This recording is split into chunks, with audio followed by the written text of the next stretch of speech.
I'll call this meeting to order. We will go ahead and start with the Citizens Forum. Persons desiring to address the council must limit their presentation to no more than 2 minutes unless an item is posted on the agenda. The Texas Open Meetings Act prohibits the council from responding to any comments other than to refer the matter to a future agenda, to an existing policy, or to a staff person with special factual information. Claims against the city council members or employees, as well as any individual personnel appeal, are not appropriate for Citizens Forum. If necessary, the City Council may convene into executive session under Chapter 551 of the Texas Government Code regarding any items on this agenda. Citizens Forum is now open.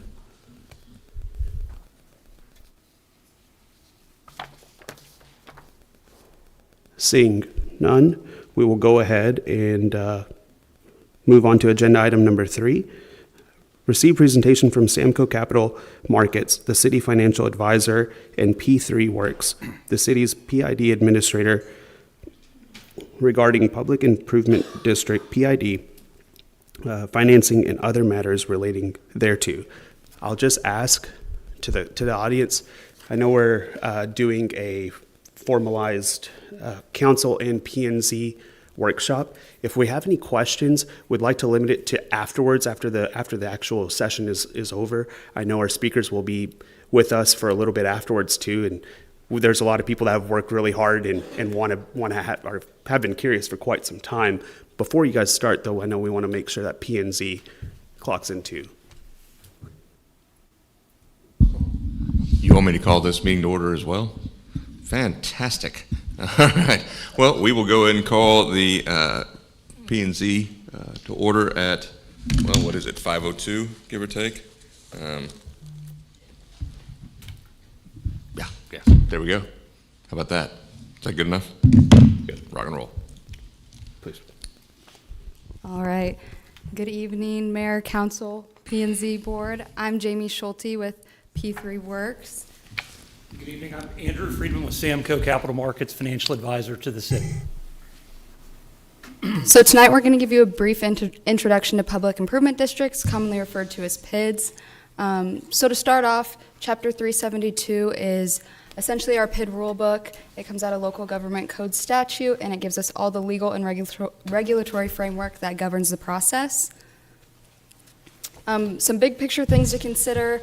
PIDs are not separate political subdivisions, so you as the council will act as essentially the PID board.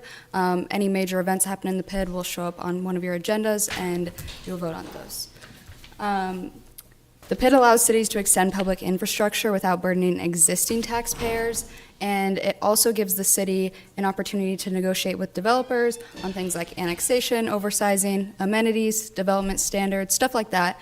And it grows the city's tax base with bringing in new development without obligating city TERS revenues, so in the end the city will have more property tax income.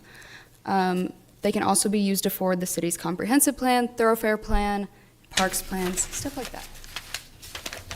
Okay, so why should you utilize a PID? They're an economic development incentive tool. They promote annexation.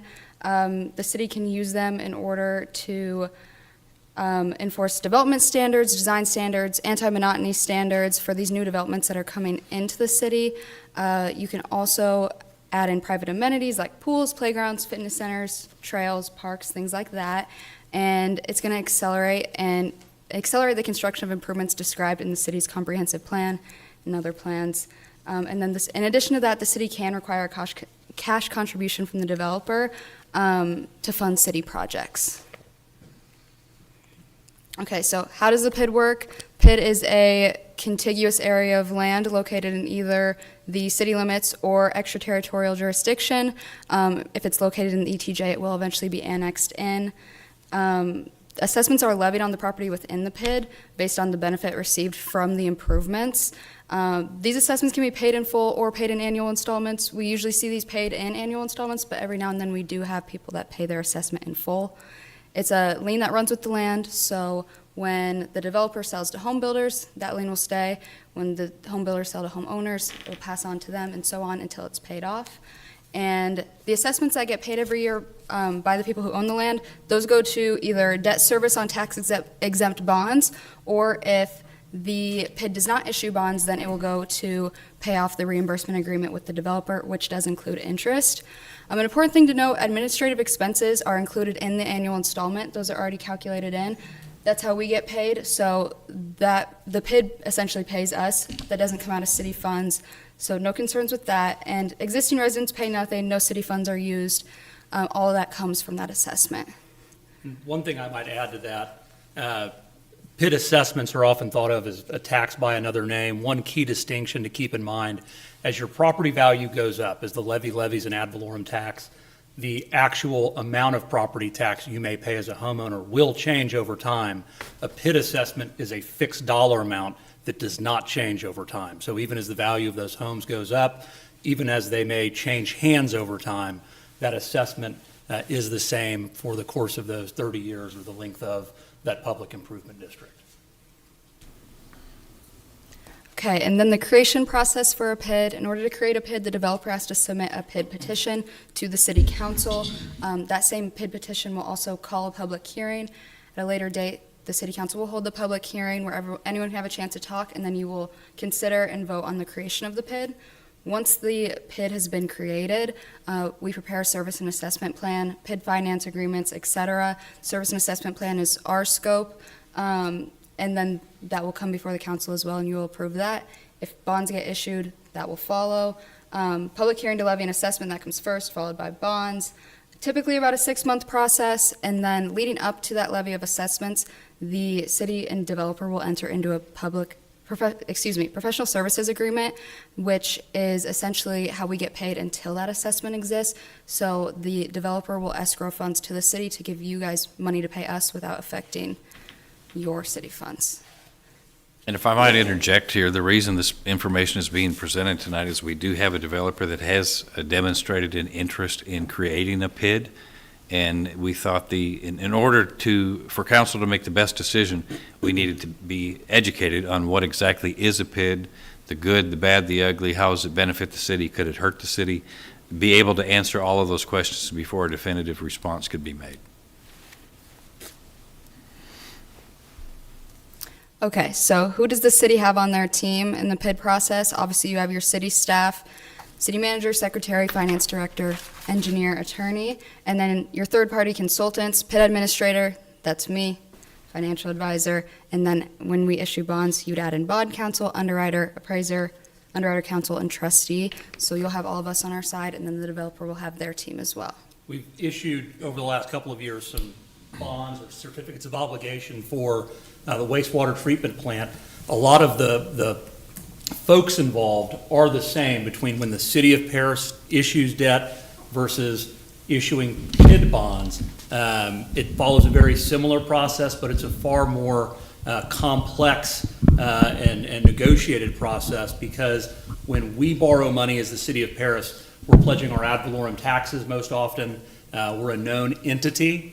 We borrow at traditional tax-exempt interest rates. Today, that's around 4%.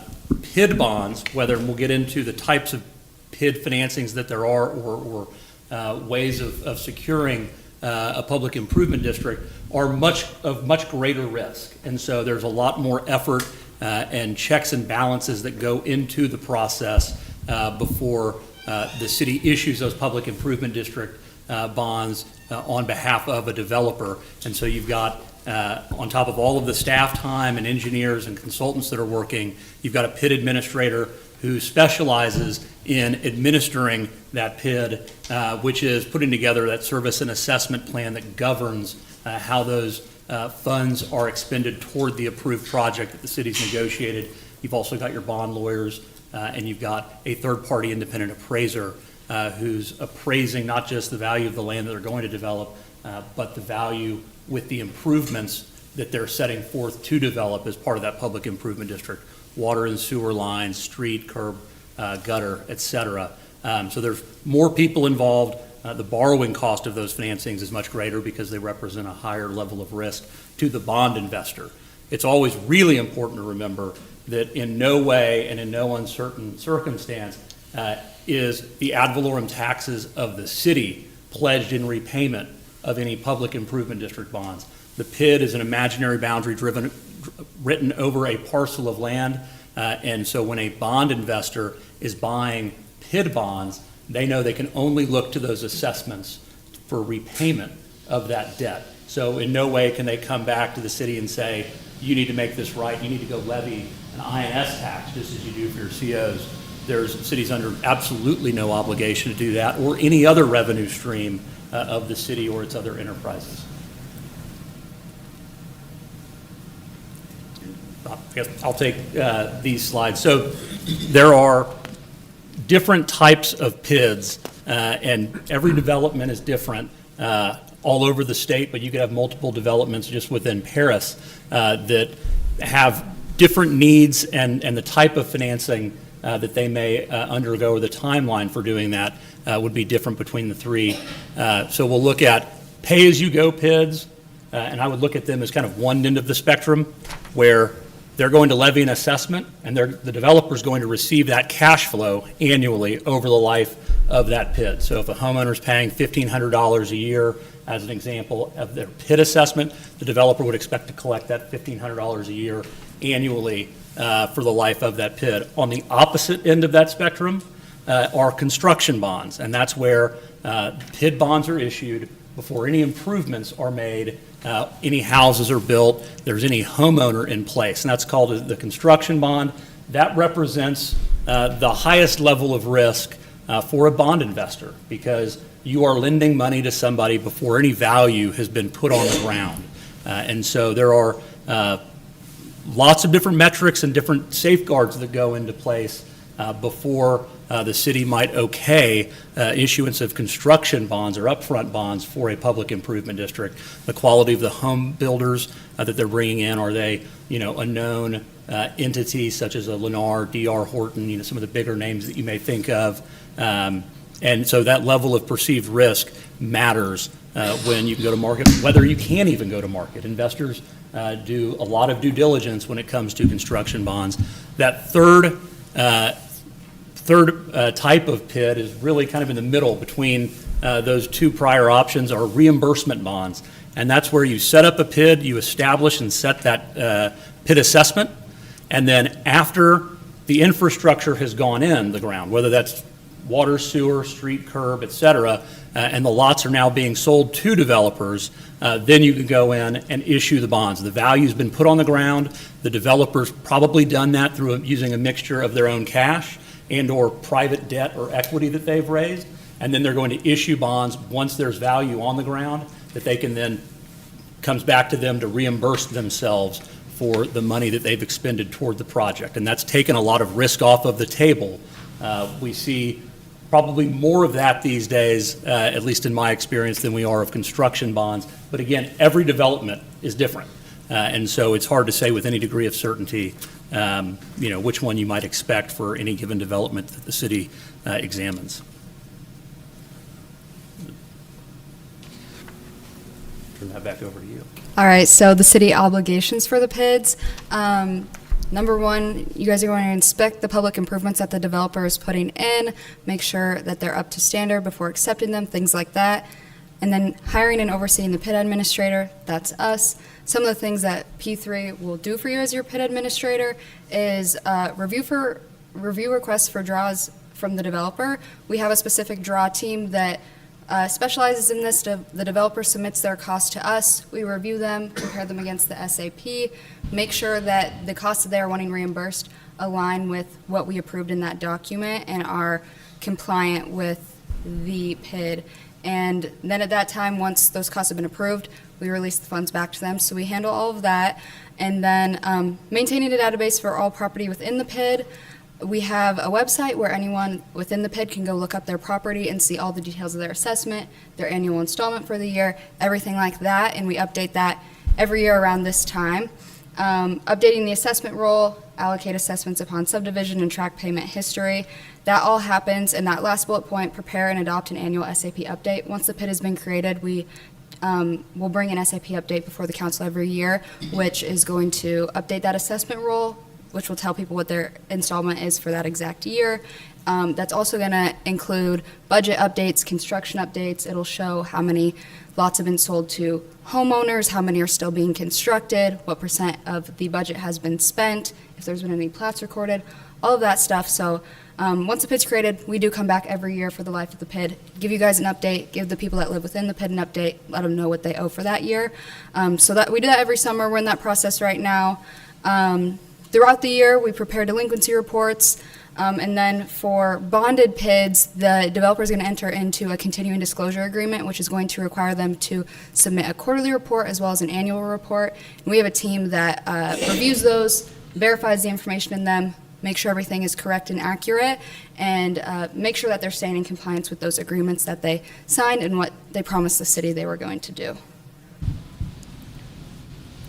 So kind of touched on this a moment ago, the financial implications for the city.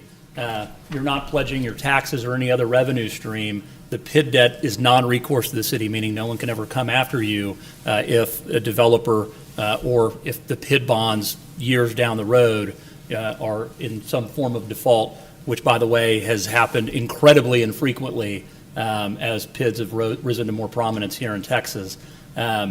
But they're backed by those assessments and only those assessments. The issuance of any PID bonds has no effect on the city's ability to issue debt, the city's credit rating, and we go through this very often with Standard & Poor's and the other rating agencies. They don't view public improvement district debt issued by a city as part of the city's debt because they recognize that it's non-recourse to the city. And then along with that, the city keeps all of its ad valorem taxes and sales tax revenues. You're not giving anything up. The punchline of really how PIDs have risen to prominence, especially in the last 5 and 10 years, is it allows for development and incentivizes development to happen without putting the cost of that infrastructure on existing taxpayers. And so this is that mechanism to have streets and public works that will eventually be owned, maintained by the city, but the cost of that infrastructure paid by the homeowners who are directly benefiting from it. And so this really has successfully accomplished that goal the state over. And there's more nuance, different types of things that developers are approaching cities with in addition to PIDs. Not going to talk about that tonight because the request before you all at this point doesn't include any of those. The one thing that's worth noting is this last bullet point on the left. It counts against your bank qualified limit. When we've borrowed over the last few years, because we borrowed larger amounts of money, this hasn't been an issue. When the city borrows less than $10 million in a calendar year, we can designate our bonds as qualified tax exempt obligations. It helps us to get the absolute lowest borrowing cost when we access the capital markets. The issuance of any PID bonds counts against the city's $10 million annual limit in a calendar year.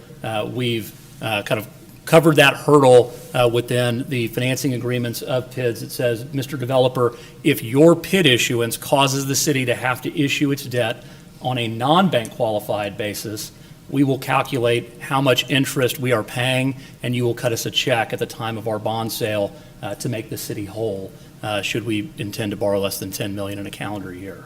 So, and again, the cost of going through a PID, we're incentivizing a developer as a city to come in to build these homes, to help them achieve a lower cost of financing, because it's important to keep in mind why developers asking for a PID creation here. It's so that they can access cheaper money than they would on their own. If they would access the private capital markets or equity, they might expect to pay anywhere from 10, 12 or greater percent.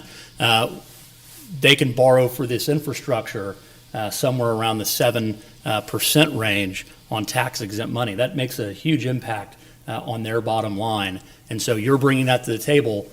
The city shouldn't be coming out of pocket in order to do so. So the cost of paying your advisors and the various consultants are all borne by the developer. And that's back to that professional services agreement that we have the developers fund.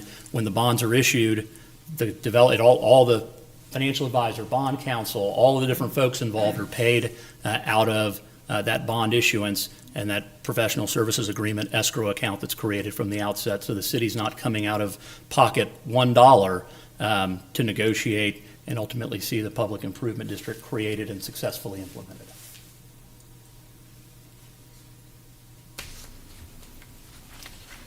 Yeah, so some of the benefits and challenges of PIDs.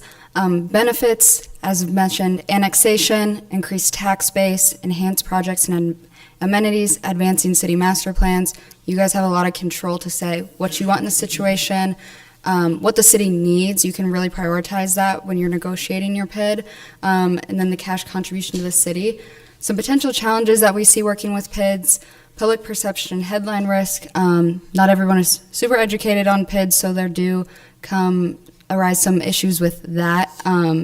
Another issue when you're issuing bonds, obviously there's market risk when it comes to that, investors, things like that. Administrative burden, your city staff will have to put in more work than usual with the addition of a PID on their plate as well, especially during that creation process, and then the covenant to foreclose as well. Yeah, I would add the public perception and headline risk, really two of the same thing. You get folks who, when we sell these bonds, when the city sells these bonds, taxes and revenues aren't pledged, it still says City of Paris, Texas, Special Assessment Revenue Bond. So it appears like you're issuing debt as a concerned citizen. Say, why are we paying for development? Well, the reality of that is that we, the City of Paris, and our ad valorem taxpayers and our utility rate payers aren't paying for this, but there's a headline and a perception risk to that. Hopefully educate in instances like this to make people aware of what the mechanics and reality of a public improvement district are. But they certainly exist, especially to the uninitiated. As far as it goes with the marketing of the bonds risk, interest rate risk, that certainly exists. It's no different than when we, the City of Paris, are trying to construct a wastewater treatment plant in a rising interest rate environment. We've got inflation that's been running out of control. All of those same things exist. There are stopgaps in place to halt the issuance of PID bonds. If interest rates are so high, it's not going to be able to generate enough money for the developer to successfully implement the development. You don't issue the bonds. There's value to lien ratios and some other metrics that are put in place to ensure that they're not over leveraging the development or themselves and putting a potential headline risk, because the main headline risk would be City of Paris, Texas, special assessment bonds default. And that's what we all want to avoid. Even though there's no comeback on the city, those are the type of headline risks that you want to avoid, and having the right group of people, consultants, working on behalf of the city through this process is what helps to ensure that that doesn't happen. And there's a lot of different folks involved that don't want to see that happen and would rather pause a development than allow it to proceed before it's ready. Okay, so some examples of PIDs. These are deals specifically that P3 and Samco have done together. Redden Farms and Westside Preserve in Midlothian. Westside's been around for about 1.5 years now, and they're getting really close to having homeowners in place. It's been really successful. Construction's come along well. We have Prairie View and Ennis. In Cattle Mills, we have Brushy Creek, Fox Landing, and Cattle Mills Crossing. These are all very new. We're still in the process of getting those wrapped up and then get to the point where construction can begin. But like I said, these are ones specifically that P3 and Samco have done together. The list is much longer than this for both of us. Their list is longer for ones we've worked on together. These are kind of in the area. What I'll tell you is, P3, one of the probably the biggest player in terms of doing public improvement district administrative work. They're seeing development all over the state. Both of our firms and our specific practices work with cities all over the state of Texas. We saw PIDs really start taking off in the Dallas Metroplex first. They are now all over the state of Texas, especially where there's growth. And so you're seeing these used very, very often. Houston, Corpus, San Antonio, certainly Austin and the Golden Triangle, and a ton here in Dallas, or in the Dallas Metroplex, just west of y'all. So they've been an effective tool.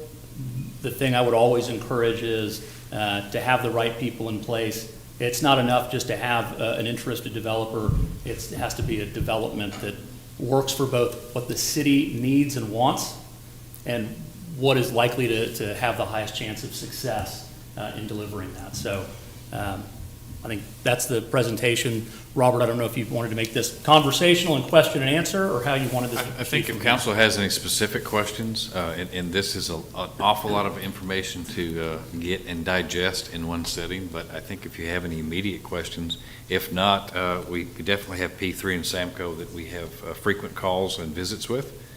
We could follow up with them and get that information to you. But if you have something that's pressing tonight, I would urge you to ask it while they're here. What is the life or term length of most PIDs? 30 years, generally speaking. I personally don't have any questions tonight. Obviously, I know that there's an investor that's interested in this, and I'm sure that will be coming to our table soon. But absolutely, much like many of the other presentations, great job. Thank you for the information. And if anyone else has any other questions, we can continue. The one thing that I did want to mention that we didn't necessarily, I think it's covered on one of the first slides, is a developer has, a couple of different options when it comes to how they successfully go about their development in terms of getting the water and sewer that they need. One is this public improvement district where they partner with the city in order to get the development that they want. If the city were uninterested, and this is in a specific instance where this development might be outside of the ETJ or in the ETJ, not inside the city limits, their alternatives then become to create their own municipal utility district. And so when we reference that a public improvement district is controlled by the city council exclusively, you all are steering that ship from start to finish. A municipal utility district is a separate governing body, a separate taxing entity. It's set up around the same boundaries of that property, and they levy an ad valorem tax, not unlike your own, that's used to not only maintain and operate whatever those facilities might be, whether it's water, sewer, but also the streets and other improvements. It also supports the debt service. A PID has a life of generally 30 years. When the term of that PID expires, it goes away. All of the assets within that PID, the streets, the water and sewer infrastructure, it's already owned by the city. A MUD, on the other hand, is owned by that MUD, and regardless of what anybody tells you, MUDs don't generally ever go away. They will continue to levy that tax. And so you've got another governing body out there making decisions that will run in perpetuity, and a lot of city councils the state over, would choose not to have, another entity out there where you don't have a say or any control. And so that's worth considering from the city's perspective of being able to drive the type of development that you want and also have a say in what those improvements would be, because certainly your police and fire will be responding to any needs within those communities that might be developed, and because I've seen this a couple of places where the streets aren't wide enough for a certain type of fire truck to get through when you've got cars parked on the street because there's not enough driveway space. So those are the type of decisions and input you all get to have as a city in how a neighborhood or how this development might proceed. Actually, I have one quick question. On average, is there a statistic or any information on how large this boundary usually contains? You may have an answer to this, but it varies by development. We've got some PIDs that are 1,500 acre master plan communities and some that run to the tens of acres. It all depends on the development itself. Gotcha. Mr. Mayor, may I ask a question? Please. The funds that go to the infrastructure improvement, are they limited by the physical boundaries of the PID, or, and this is kind of out of my wheelhouse, but let's say the city said, all right, this is a huge development, we're going to need an additional pump station or something that's not necessarily in that boundary but would serve that development. Would those funds apply there, or do they have to be within that boundary? I'll let you take this, Jamie. It's a very nuanced question. Those would be considered off-site improvements and generally would not be included within the allowable cost of that PID. But then there's some more nuance you may want to get into. Yeah, I would say there are situations where it can be. If the development would not occur without that pump station or whatever it would be. There are situations where the PID can pay for that. And then there's also talk with these developments of oversizing. If you're going to make that bigger to serve more than just that development, the development can only pay for the portion of that improvement that serves it. And that's the same for the improvements within the PID too. If you want to put in a bigger water line than what's needed in the main road for future development beyond that, the development will only specifically pay for itself for the portion that benefits those homes. That's also something that comes up in negotiations. Sometimes the city will pay for that oversizing, sometimes the developer will pay for that. That's a discussion that happens and is decided on very early in the process. So the answer is unfortunately sometimes. It's hard to give a direct answer for that one, but it's definitely a possibility. It's better than a Something no. that we need to look into. Okay, everything is subject to negotiation. Yes. Or most things are subject to negotiation. And correct me if I'm wrong, but would that not be one of the items that would be placed into the development agreement between the city and the developer? It most certainly would. Correct. So we would have a say whether or not that goes in and who would pay what or a portion of what? Correct. I have one question. How long does it take to usually get these negotiations figured out between cities and the planning and what everything looks like, what our street should look like? It seems, That's as loaded a question. Maybe there is. Okay. We have some that are a few years along, and we're still negotiating a development agreement with a certain developer in a certain city. And sometimes it happens in a few short months. It depends a lot on the complexity of the project and the infrastructure and just the project itself. And sometimes it has to do with, some personalities that may be brought to the table in getting that done. But conceivably, it can happen as quickly as everybody can kind of come to terms on what they want, what they're willing to give up. okay, thank you. Any further questions? I have a question. Yes. I'm a civil engineer here in town, so I've done many subdivisions. And my question is, I'm not real familiar with bids, to be honest with you. And so, is this a way for a developer to help pay for specific infrastructure improvements, like he was saying, if you need additional sewer, water, whatever to serve that subdivision? Or is this a way for the developer to get the people buying those? It just affects the people in that area. So it's an added tax for a 30-year period or something that's added to that property. Is that right? Or That is right. because the reason I'm asking is, like, the subdivision I'm familiar with, we develop a lot. That lot costs $85,000 to develop. When the homeowner buys it, they pay that $85,000, they buy their house, and they're done. So in this case, they're going to be paying for those improvements over a tax base over 30 years for that property. Is that correct? That assessment would be fixed at whatever that assessment's placed on that lot. And let's say it's $1,500 a year. They could choose to pay all 30 years of that in any given year. They could pay it all up front, just as in kind of your more traditional example, but it's. It's just when I first heard it, I thought, well, these people paying twice. They're buying a lot, and then they're paying for the improvements over 30 years.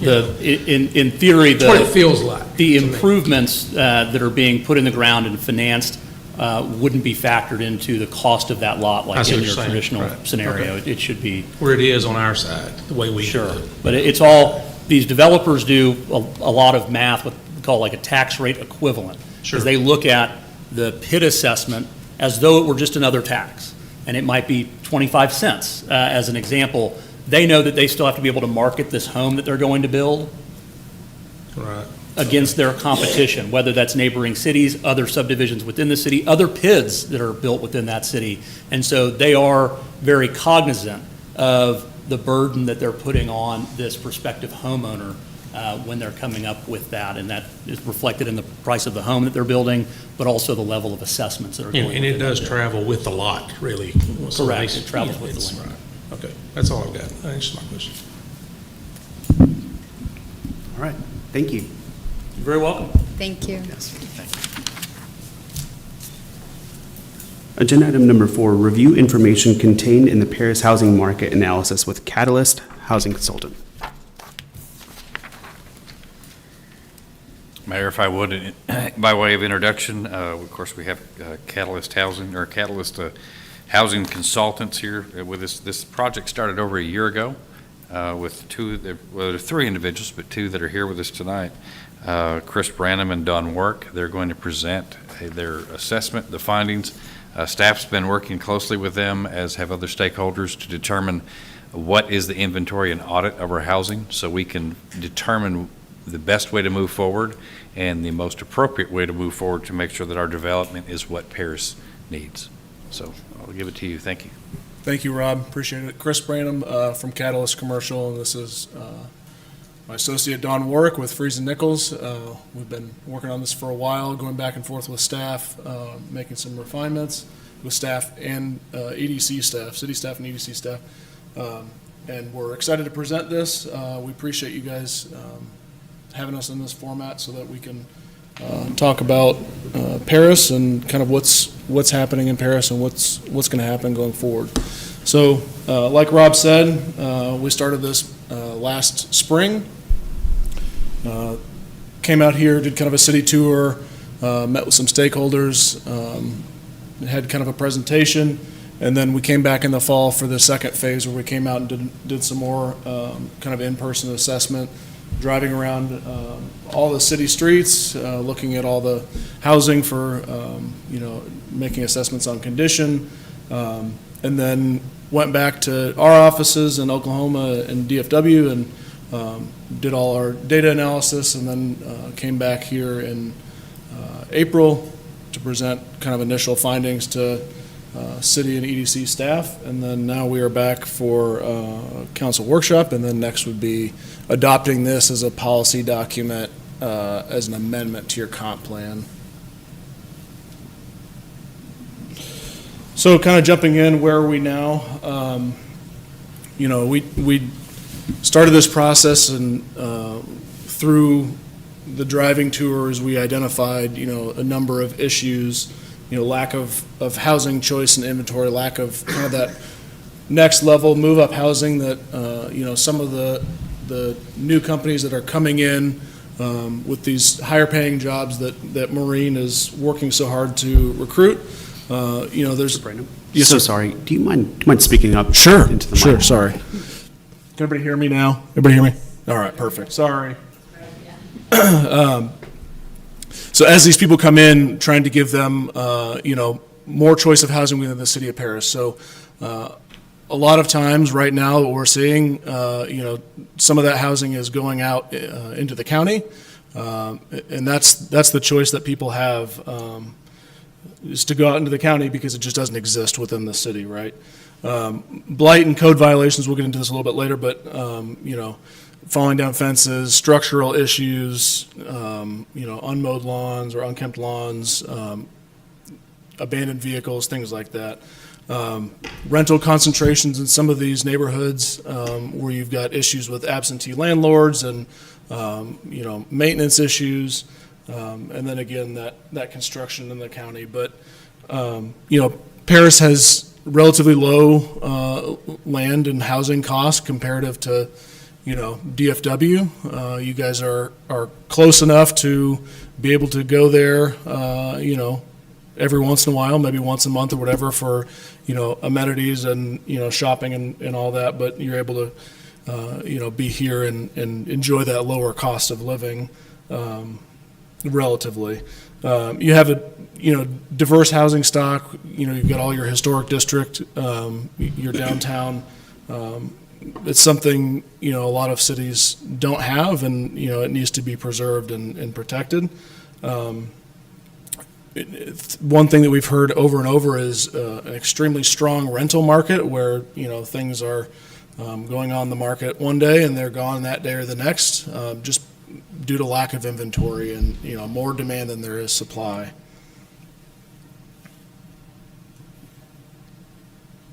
Dawn? So part of our analysis included really mapping the community and dividing it up into what we're referring to as neighborhood units. So these neighborhood units that you see on the screen, they represent areas within the community that have generally similar characteristics with regard to the residential development. These are not based on like council districts, but we chose to draw the lines based more on census block units, census block boundaries.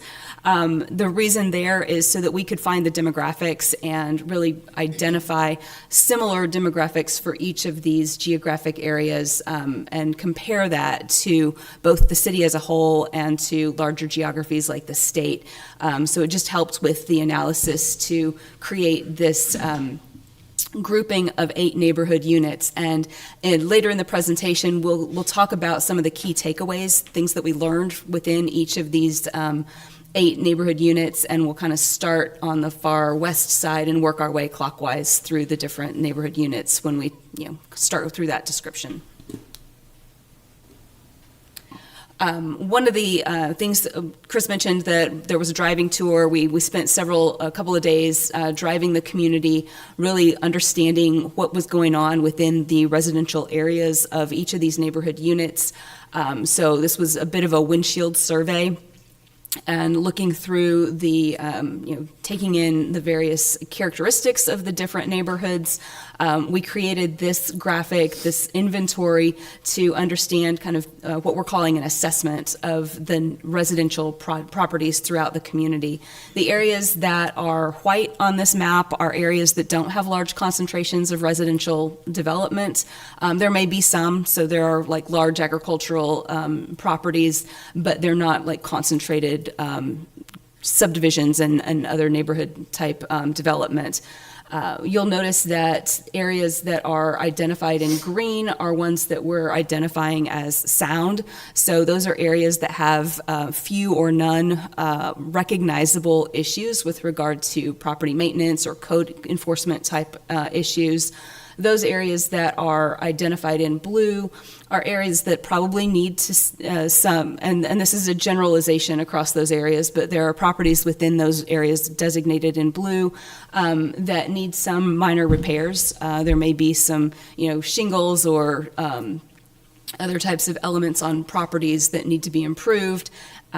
Areas that are in red are areas that need greater attention. They probably need a heavier hand with regard to code enforcement, and there may be some things that are happening within those neighborhoods, within those properties, that might need some additional supportive assistance in order to remediate or rehabilitate properties as to the satisfaction of kind of what's happening outside of those areas. But we looked at things like the quality of the infrastructure serving various developments, maintenance of the properties as well as the structures, vacancy rates, and how close those residential areas are to commercial activities. So those may be neighborhood serving commercial activities that are desirable near residential areas. And then, as mentioned, the code compliance question, really property maintenance types of issues that impact the quality of housing. So kind of getting into some of the demographics, one of the, things we recognize that there's been kind of a very flat line of growth or population within Paris. It hasn't really grown since 1970, so you're kind of on a steady pace here. But the good news is, your incomes are growing, and they are growing within the county as well. The population is aging, and those incomes, despite a lower median income than the county, you still have, pockets where, I believe 26% of the households within Paris make $75,000 or more annually, and then likewise 15% of Paris households make $100,000 or more. So there is that, there are those incomes that could support the higher level of housing. The inventory is just not there right now. So looking at kind of labor market, what we've heard is, some of these new companies coming in have, they have issues with finding places for their employees to live. We've heard anecdotally that, there's people that live in McKinney and commute into here, which is pretty wild. But apparently it does happen at decent rate, but 70% of people that are employed within Paris live outside of the city limits, and then half of that 70% live outside of Lamar County, and they're commuting in. And then on the flip side, over half of Paris residents that hold a job, their job is outside the city limits. So there's a big swap that goes on, every day, and that contributes to traffic issues. With you guys have, it's all relative. It's all within the context of Paris. But when I lived in College Station, driving to Home Depot that was 10 minutes away was a lot. It was kind of let's do it on the weekend. But now, living in DFW, you can't get down the street in 10 minutes. So that it's all relative. So, and this is the big one. So right, we're in kind of we had a dip post COVID of interest rates, going down to a low of 2.65 in January. We're now, and it got up to 7.79 in October of last year, and now we're hovering right around 7. We'll see. Nobody really knows what's going to happen with rates. There's been talk for 12 months now. The Fed's indicating a rate cut, and then it kind of small rate cuts, but we don't know what's going to happen, but this seems to be kind of the new normal, the kind of the soft landing after the hype of the market in late 20 through kind of fall of 21. There's a lack of inventory of existing homes. It's nationally. It's pushing buyers to kind of that to those new builds, because sometimes some of these larger master plan communities can offer more incentives to make the new builds cheaper than they would be to buy an existing home. But higher rates affect both the demand of housing and the supply, because these guys that are constructing neighborhoods, they're also feeling the hit of that increased cost of capital, just like a home buyer would. And then existing home buyers that maybe bought during that time period or refinanced during that time period, trying to move up to a little bit bigger house, or trying to move up to a house with one more bedroom, is just so costly compared to where they're at right now. It's kind of depressing inventory and movement within the housing market. So looking at kind of mortgage affordability on estimating some of these new jobs coming into Paris within the city and the ETJ, on a $60,000 income back in January of 21, you could pay with no down payment, assuming you're paying 30% of your gross on housing. It's a $372,000 house that drops to $209 in October of last year. I mean, it just becomes, they're inversely related, right? So as interest rates increase, your affordability goes down. So it becomes difficult when we're kind of in this uncertain market right now. So then we looked at housing typology. So there was concern that one thing that was brought up was all the 5 and 5 development is all duplexes. We'll get into that here in a little bit, but what does Paris look like right now? Largely single family, just like any other city of your size. Pretty similar with the city of your age, where there's housing built of all decades. This isn't Princeton, where everything's been built in the last 4 years. Went from 1,000 people to a ton. So you have a wide range of housing types. You have a wide range of housing prices. We'll get into a little bit of that in the attainable housing here in a minute. So part of the quantitative analysis we did was looking at historical development activity within the city. And so basically averaged over the last several years, the city's been producing about 64 dwelling units per year, where the demand for that, for housing, is really more at a 300 dwelling units per year. You could absorb that many housing units based upon the current demand. So there's a big disconnect between what's coming through your development pipeline and what the community really could absorb with regard to new housing units. Of those 300 units, 162 of them would likely go to renter occupied, with 91 of those 162 being market rate.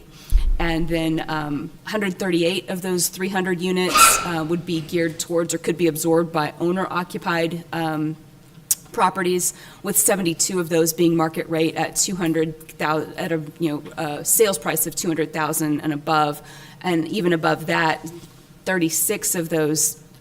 Really, of those 72, could be absorbed at a rate of 250,000 for sales price and above. So you have an opportunity to, if possible, increase the amount of production of your housing products and gear them more towards this market that is identified as demand for the next several years.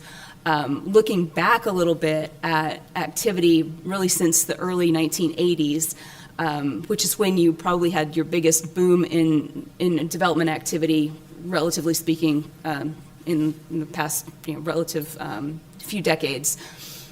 That was the height of development. You had a lot of activity, and you'll see on the chart on the top right, the navy bottom color is single-family units. The lighter blue color are duplexes. The yellow is triplex or quadplex, and then the red indicate multifamily. So you can see sort of there was a broader mix of housing types that were being developed in those earlier decades. That sort of fluctuated a little bit, and it's cyclical to some degree, but then you can see everything kind of tanked around 2008, 2009. We all know that was the recession and the housing bust. It's taken the city a while to start moving the needle back up in the production of housing units over the past couple of decades.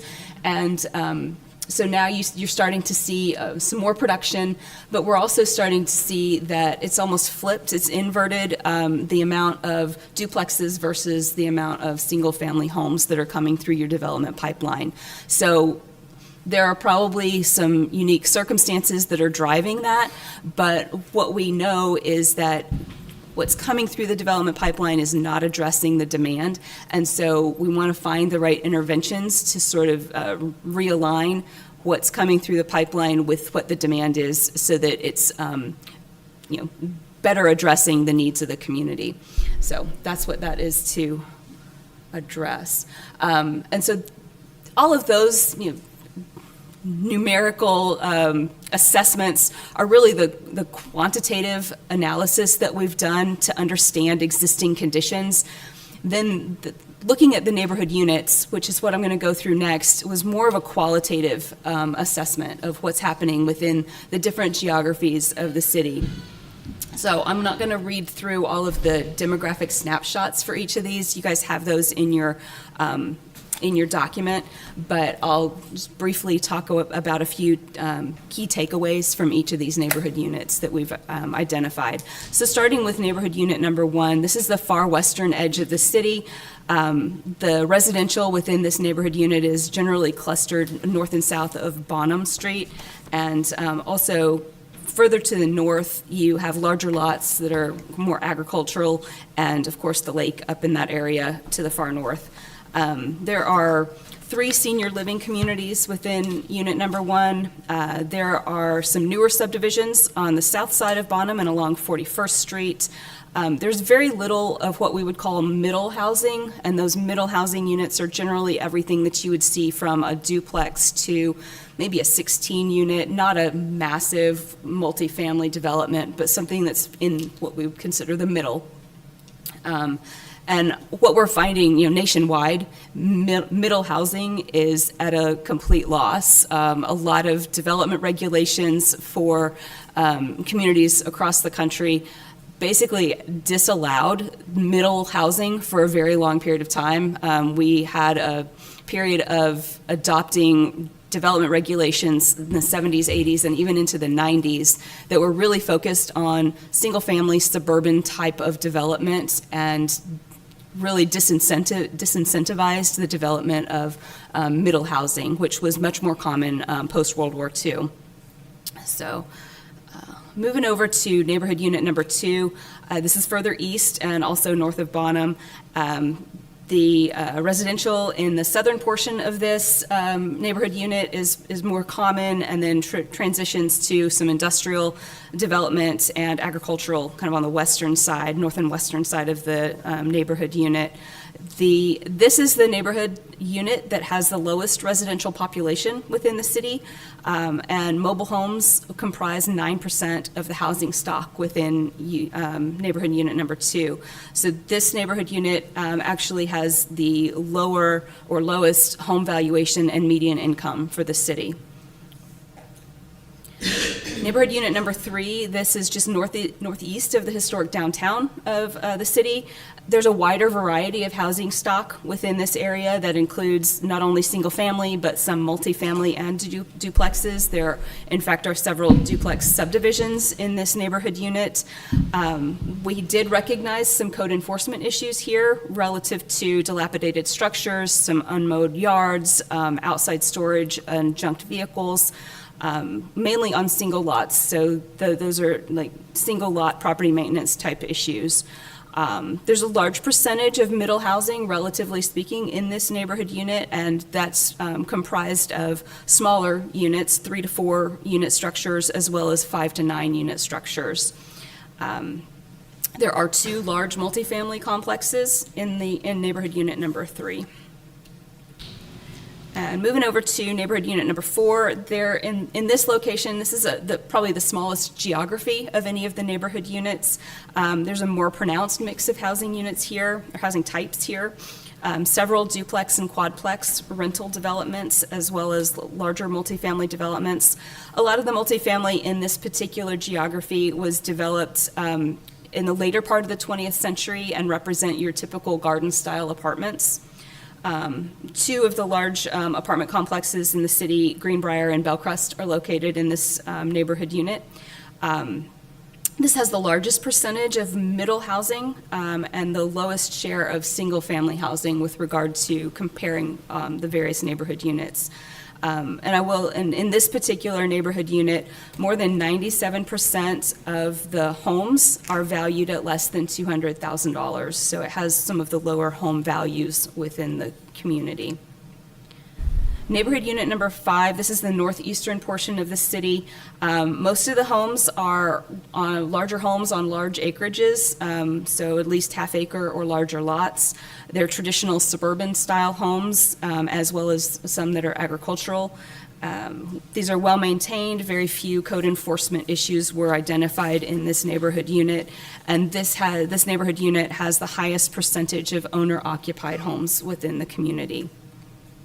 Neighborhood unit number 6 is the southeast quadrant of the city. Most of the housing within this quadrant, within this neighborhood unit, was built between the 1970s and the 2000s. Again, limited code enforcement issues were identified. This neighborhood unit has the highest median household income and the highest median home value within the city. More than 70% of the housing within this neighborhood unit is single family. There are a few apartment complexes, Gardens apartments, Harmony Apartments, and Spanish Oaks are located in here, as well as an affordable senior community. This is also the neighborhood unit that is where the site is planned for the Forest Brook development, which would bring additional single-family homes in the first phase of the project to the market. In neighborhood unit number 7, again, this is got quite a few single-family residential homes. This is the location of Paris Junior College campus. So we see in this location traditional mid-century suburban residential housing stock. There are Some of the older homes within the city are located within this neighborhood unit, with the median build year for residential homes at 1967. So some of the older housing stock that's available. Quite a few rentals aimed towards students. So with that, some multifamily. Let's see. And then moving into the last neighborhood unit, number 8. This is south of downtown. Many homes are within the downtown historic district. In this location, we noticed some varying states of upkeep with regard to both buildings as well as property maintenance issues. Some of the buildings, some of the homes are very well preserved and even have historic designations. Others are falling into a state of disrepair, so it's a mix. Let's see, so there is a fairly low median household income identified in this neighborhood unit, and this neighborhood unit identifies as having the lowest percentage of owner-occupied housing within the community. There's a large share of middle housing, so these were properties that sort of built up early on in the community's history, and therefore it tended to have more of a mix of different housing types. But about half of the structures in this neighborhood unit were built prior to 1960. So with that, we're going to talk more about understanding all of the different analysis, how that feeds into recommendations relative to your existing housing. So we've got a lot more detail in the actual report, but I'll give kind of a high level overview of kind of 3 to 5 recommendations for each of the chapters. The first chapter addresses existing housing, but addressing neighborhood health with a neighborhood revitalization program through the city, where the city can track some of these neighborhood health factors: vacancy, rental concentration, commercial adjacency, code violations, et cetera. But then, looking at involving the actual residents within that neighborhood. One example that we gave was Plano's Love Where You Live. They've got probably, out of all of DFW, they've got probably the most robust neighborhood program where they're, involving the citizens to have these community events to get together and help their neighbors with cleanup, or if they're elderly and don't can't physically fix something or move something, or fix a fence, they get together and the city provides some tools and things to help support those events, and it's been really successful. But they do like a neighborhood block party. They've got this trailer that's a pop-up block party thing where they've got all the stuff to, drag it to the neighborhood, and everybody comes out and has a block party. But, the kind of organization of those residents has been really crucial to the health of those neighborhoods. And you see that these people really take pride in their neighborhood, and, it's grown quite a bit. And Texarkana kind of does something similar. They actually have like a kind of a toolkit or a guide that they published that I could share with staff here. But they, it's how to set up a neighborhood organization. How do you conduct a neighborhood meeting? How do you, put together a work day? How do you put together, a block party, or some sort of neighborhood gathering? But they also, have a trailer that has tools in it, similar to Plano, where you can pull it to the neighborhood, and you can, you've got rakes and all kinds of stuff in there. You rent it for, a day or two or whatever on your, your neighborhood cleanup day. But another recommendation we looked at, currently Paris has a rental registration program within the historic district. We talked about expanding that to the city limits to address some of those, life safety and maintenance issues, particularly that we've heard with absentee landlords, but getting some of that addressed. And because of the lack of inventory of rental property within Paris, and there's so much more demand than there is supply, we've heard of people talking about, well, I don't feel comfortable bringing up XYZ maintenance issue, because if I get kicked out of here, I can't afford to can't find another place, let alone afford it. So I think that's an issue that could be somewhat addressed with that. And then the third thing is a short-term rental program. Frisco does a really good job. It was a pretty good analog for this, but right now, Paris doesn't see a whole lot of, this is mostly like Airbnb, VRBO type things. So right now, they've estimated maybe 24 that are in the city, but only 2 of those are paying hotel occupancy tax that they should be. So the city's missing out on that revenue. You know, they don't know where these are at right now. They're not too much of a nuisance, but you know, the city should make sure that they understand where those are. So, you know, if you are having issues, you have kind of a better conduit to the property owner. So then we get into kind of the second chapter of 3 in the report. So attainable housing or workforce housing. So right now, 58% of Paris households can't afford new market rate housing. When we say market rate, we're assuming 200,000 plus. The reality is it's probably 250, 275 now with you know, the cost of capital and the cost of construction, unfortunately. But you know, 65% of the renter occupied demand is for below market housing. Right now, you know, how is that being addressed in Paris? With the public housing units, the Paris Housing Authority has or owns. You've got just under 300 housing vouchers, 620 multi-units, you know, with rents below 1,000, and then roughly 1,300 single-family units with rents below 1,000. And some of those may, you know, overlap, but assuming if they don't overlap at all, the need for, you know, attainable housing within Paris is around 6,000 households, and it's being satisfied by less than 2,500. So to me, that says, you know, a lot of these people are very cost burdened. You know, they may make an income where they probably should be spending, you know, less than $1,000 a month or less than $750 a month, and they're paying, you know, over half of their income to rent. So, you know, there's certainly a need, and there's a lot of cities that struggle with this, unfortunately, and there's no magic bullet. You know, we've got some recommendations that we think would make some difference, but the reality is that you know, housing is extremely expensive to build right now, and you know, trying to build to some number needs interventions or some sort of stopgap to whether that's the city, you know, working with the Paris Housing Authority to do more things like that. But there's certainly a gap, and it's got to be filled somehow. So we looked at the 5 and 5 program, and our thought was, you know, we worked with the city of Bryan and the city of Claremore, Oklahoma.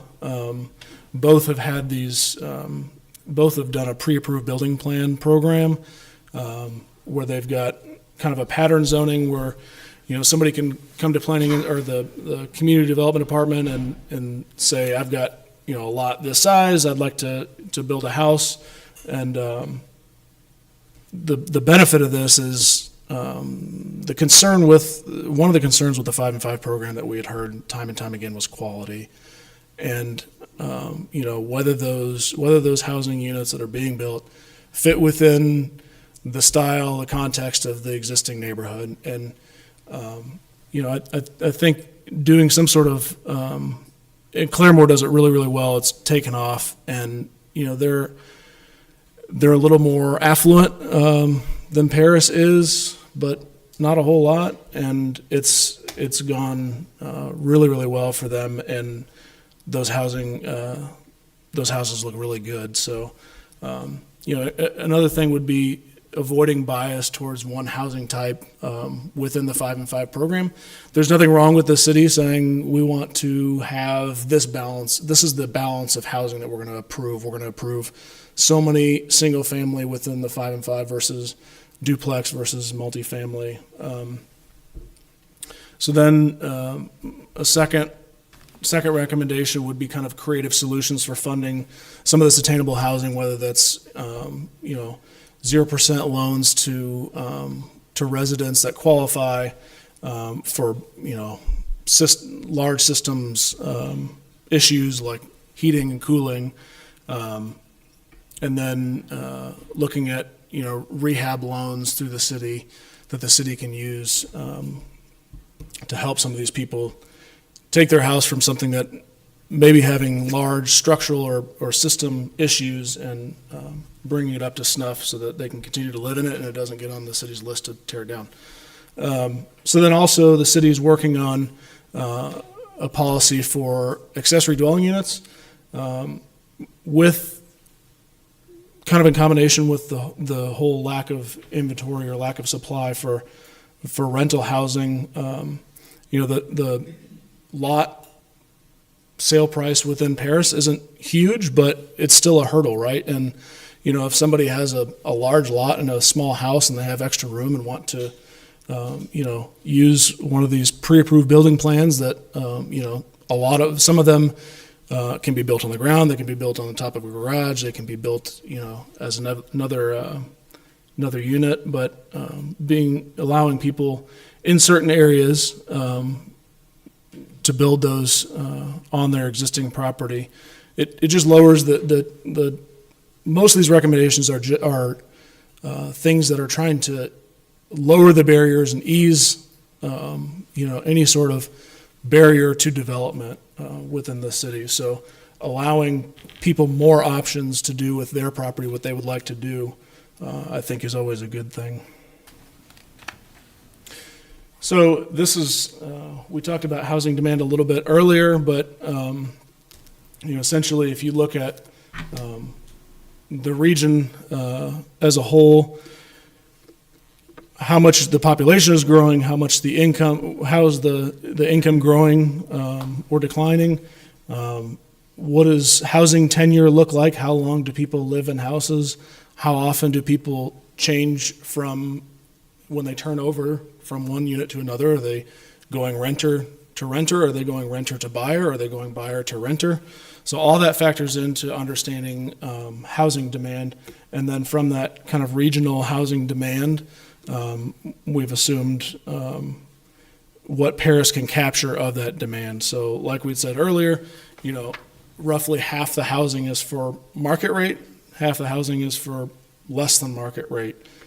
So there's that gap there. But like I said earlier, the population in Paris is aging, and a lot of the demand, half the demand for owner-occupied is for 65-plus residents. And you have some of those kind of age-restricted developments that are satisfying some of that, but it's still a large demand. So then we looked at, so that was owner-occupied, and this would be, renter-occupied, and that's, kind of in the similar vein. The half the demand is for residents of 65 or older. 40% of it is for below-market housing.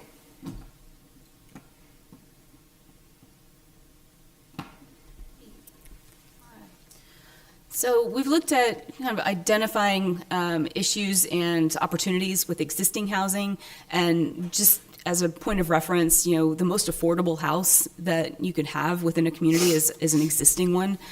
So finding ways for rehabilitation and improvements of existing structures is definitely something we want to emphasize. And then we talked more about attainable, which often really is focusing on areas that are already built within the community and infill opportunities so that you make use of existing infrastructure and utilities that are already in place without having to extend additional services. That's a cost-saving mechanism, and so it makes it more affordable to build in in areas that already have some development activity going on and are already served by your municipal services. Then we also started looking at what happens to and what are the opportunities for growth in areas that are not already developed and don't already have, homes that could be rehabilitated. So this is where we start talking about what are the opportunities for new development in areas that, are identified on the city's future land use plan as residential, but currently are underdeveloped or are vacant. So those are things that we wanted to take a look at. This map does not identify just vacant parcels, but it does start to identify parcels of a certain size that could accommodate additional growth. And that are within proximity to wet utilities. So those are 5 acres or less that are within 200 feet from water and sewer, or 5 acres and more that are within half mile of water and sewer. So we wanted to start just looking at those areas for opportunities for additional growth.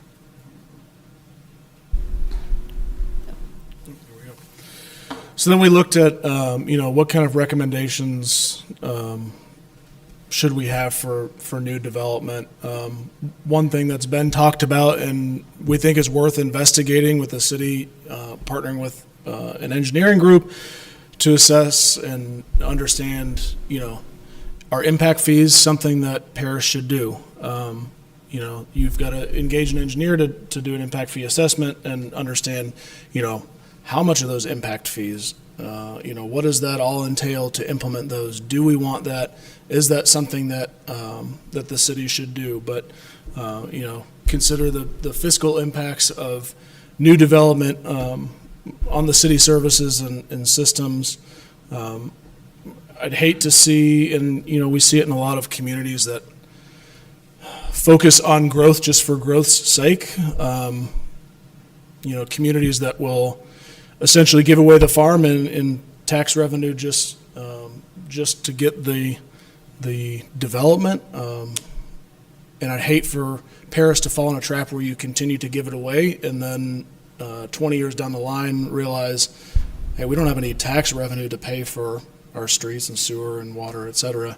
But looking at impact fees and looking at fiscal impacts of new development as a part of approving new development, I think is very important. And certainly not all development is contributing to your tax revenue.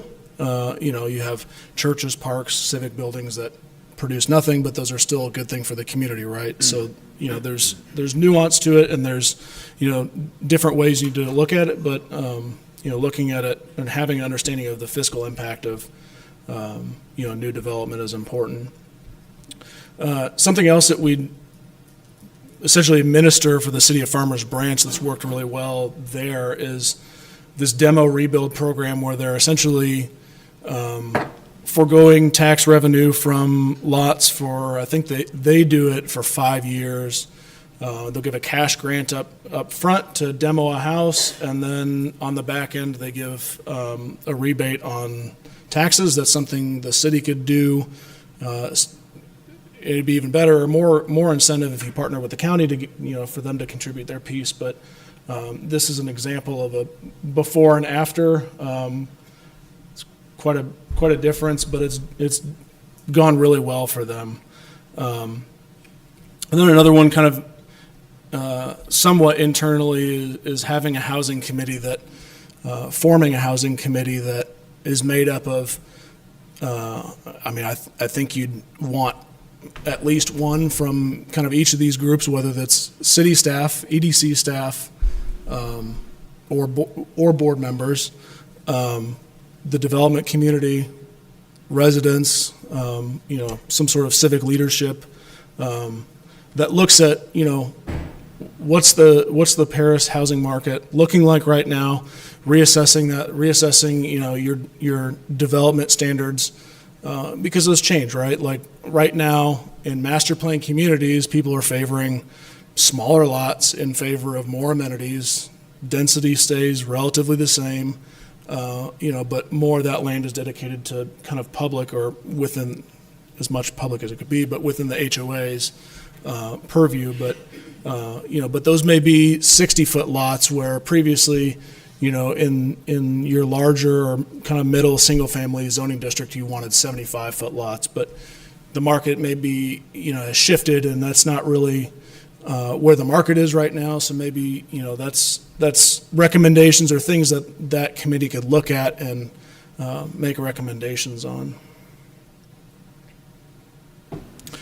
And then, the incomes as a community develops and, you improve livability and improve economic development and improve housing options with Paris, that all helps, improving incomes. The incomes from, new companies that Marine's bringing in, that may or may not live within the city of Paris, but hopefully one day they will.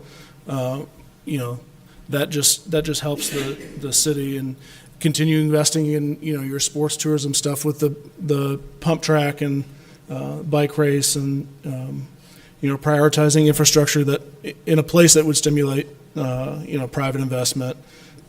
Continue to invest in your downtown. I mean, that's a jewel box that you should keep working on, keep investing on.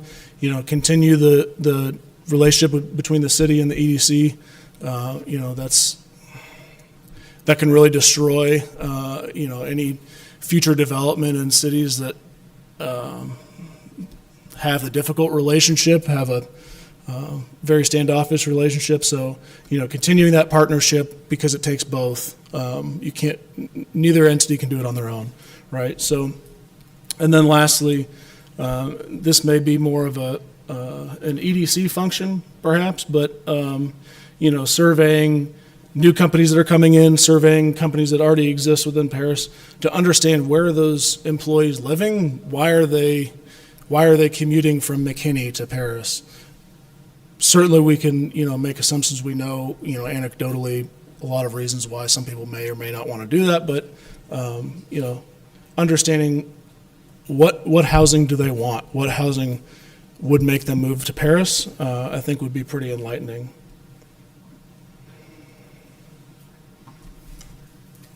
So in the last recommendation that we are presenting is that you now have a set of data that informs decision-making relative to housing and neighborhoods within the community. And so we recommend adopting the executive summary and the implementation action plan from this study into your comprehensive plan. Your comprehensive plan is a guide for the growth and development of the community over a 20-year timeline generally. And so it's the right place to house these types of policies so that you have sort of a robust decision-making tool that is really speaking to not only the specific recommendations on housing, but then how that integrates with your future land use map and your long-range transportation planning components. So then adopting the entire study as an appendix, so we're recommending that it would be attachment G. I took a look at the organization of your existing comprehensive plan, and you have several sort of operating or supplemental plans that are attached as appendices. Keeps all of your policy documents in one place, and it kind of gives you the right tools for moving the community in the direction that the citizens have said this is their vision for growth and development. So this would involve, of course, the Planning Commission reviewing and making a recommendation relative to an amendment to the comprehensive plan and sending that forward to the City Council for final action. So next steps, like Dawn discussed, is to adopt the plan. But I think if the city did three things and three things only, I think, focusing on the 5 and 5 program, clean it up, make a few modifications, get it back going. It was wildly successful before, and I don't see a reason why it wouldn't be going forward. Secondly, neighborhood revitalization of your existing neighborhoods is super important, and a lot of those people could use, any bit of help they can get. And then third, I think the city does a good job of this already, but, being kind of a concierge for development, right? And making all that information available, being a good conduit or a good liaison or facilitator of development. And, being transparent and working with people to, make that development happen that the city wants and that fits the city's vision. So with that said, I really appreciate, all the city staff's input, all the EDC staff input, all the stakeholder input. It certainly wouldn't have happened or couldn't have happened without that. So I appreciate everybody taking time and giving, their wisdom and experience and opinions on this. So with that said, we're glad to stick around for any questions that anybody has. Anything specific related to housing? Anyone have any questions? I think just a quick comment. This is great information, and we really I know it's a appreciate lot. it is a lot. It's a ton to digest, but I'm really happy that we finally concluded. I know some of our former council members back there that really worked hard and pushed this forward too. I know that they're happy that we finally reached this point today, and so. Where can folks be able to review this information? I was about to ask you that, Okay. if you can put it on your website. All right, there we go. Yeah, we'll work with Rob and get it. We will. We'll get it We will going. disseminate this. We'll make it public. We'll put it on our website, hopefully by definitely by the end of next week, but we'll try to get it on tomorrow. And if you want, I can leave my contact information, or we can put it on the website. If anybody has any questions or wants to talk about something or talk through something, I'm glad to set up a phone call and We can do share a that. link. Yeah. That'd be great. Yeah. That'd be great. Chairman? No questions. All very good information, but I don't think anybody have anything? I don't know. Just one Yes, sir. quick question. In the development bar chart, the history of permits pulled in Paris, there's a spike in the 80s, but a level population growth. Do y'all see that spike in other comparable communities, or is that an outlier? Yeah, no, that was kind of that time. That's all census building permit information, and that was pre-savings and loan crisis. But yeah, that was pretty common. Excellent. Appreciate it. Perfect. Thank you. All right. I know we've got some questions in the back, so if we don't have any other questions, I'd like to go ahead and adjourn, so that way the public can have some time to digest and get some questions answered. All right, well, we will adjourn. B&Z adjourn as well. Okay, they're adjourned.